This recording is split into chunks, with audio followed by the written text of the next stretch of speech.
Bonjour. Devant moi, j'ai le Motorola Moto G56 et dans cette vidéo, je vais vous montrer comment utiliser la fonctionnalité de bureau mobile dans l'application Smart Connect.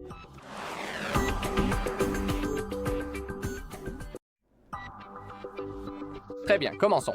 Donc, comme vous pouvez le voir sur mon PC j'ai mon Motorola Moto G56 connecté. Aussi, lorsque j'ouvre l'application Smart Connect sur mon Motorola, je suis également connecté, comme vous pouvez le voir. Et par exemple, si vous ne savez pas comment connecter votre Motorola à votre PC en utilisant Smart Connect, il y a une vidéo sur notre chaîne où je vous montre tout le processus étape par étape. Donc, si vous le souhaitez, vous pouvez la chercher.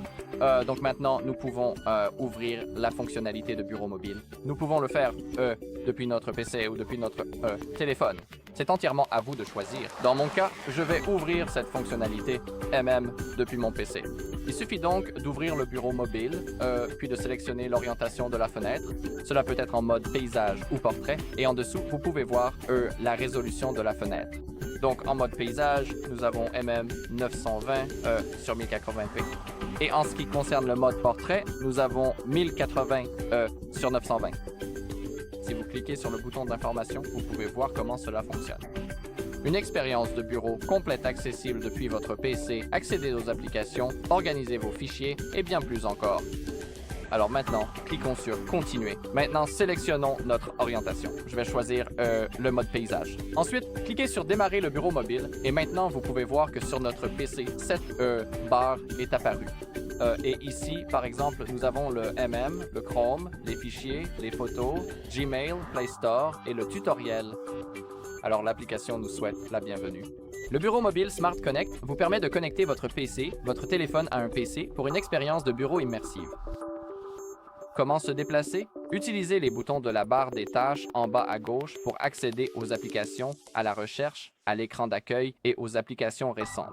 Pour les paramètres rapides et notifications, cliquez sur le bouton en bas à droite de l'écran. Nous avons aussi les paramètres du bureau.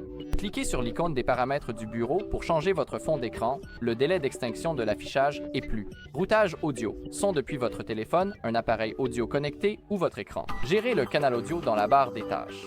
Ensuite, cliquez sur Terminer et maintenant, nous sommes prêts à utiliser cette fonctionnalité.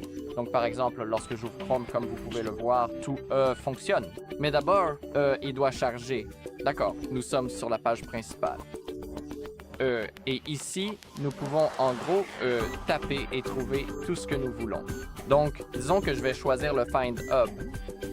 Je peux m'y connecter sans problème et comme vous pouvez le voir, tout fonctionne parfaitement bien.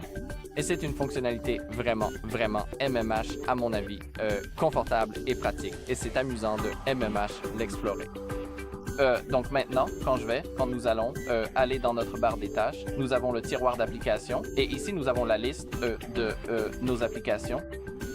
Et nous pouvons aussi essayer d'ouvrir le jeu, par exemple Subway Surfers. Et comme vous pouvez le voir, MMH, ça fonctionne aussi. Alors, cliquons sur Twitter. Et je vais cliquer sur Jouer juste pour vous montrer que ça fonctionne.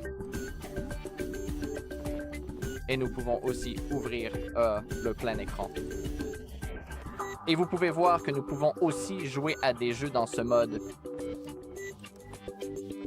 D'accord, mais pour l'instant, je vais quitter. D'accord. Oh, autant pour moi. Donc maintenant, je veux vraiment quitter cette application que j'utilise actuellement, et ce, de manière définitive.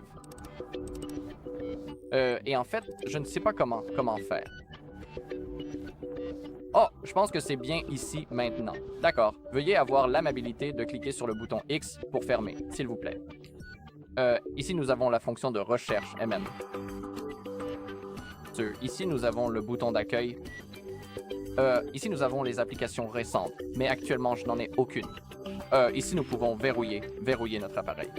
Et maintenant, je dois dessiner mon schéma pour le déverrouiller. Voilà. Comme vous pouvez le voir, il a été déverrouillé. Nous pouvons aussi faire une capture d'écran. Nous pouvons prendre un rectangle. Nous pouvons sélectionner la forme libre. Nous avons le mode fenêtre, et aussi le plein écran. Donc, disons que je vais choisir la forme libre. Je vais sélectionner cette partie. Voilà. Et maintenant, notre capture d'écran a bien été enregistrée dans la galerie. Ici, nous avons les paramètres du bureau. Donc, nous pouvons changer le fond d'écran, par exemple. Comme vous pouvez le voir, il a complètement changé. Nous pouvons aussi ouvrir mes photos et en sélectionner une dans la liste.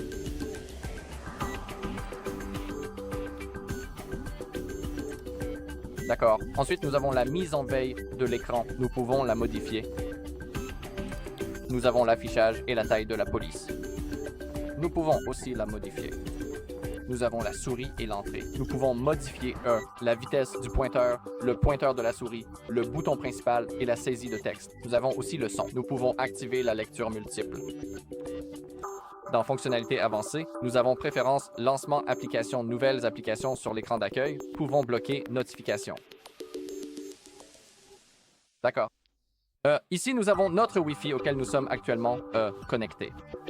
Nous pouvons aussi le modifier. Et ici, nous avons le volume et nous pouvons changer la sortie média. Et maintenant, le son sort de notre PC, mais nous pouvons aussi le changer pour notre Motorola. Ainsi, le son viendra de notre même appareil mobile. Très bien, et c'est tout pour cette vidéo. Merci à tous d'avoir regardé. Si vous avez trouvé cette vidéo utile, merci de laisser un like, un commentaire et de vous abonner.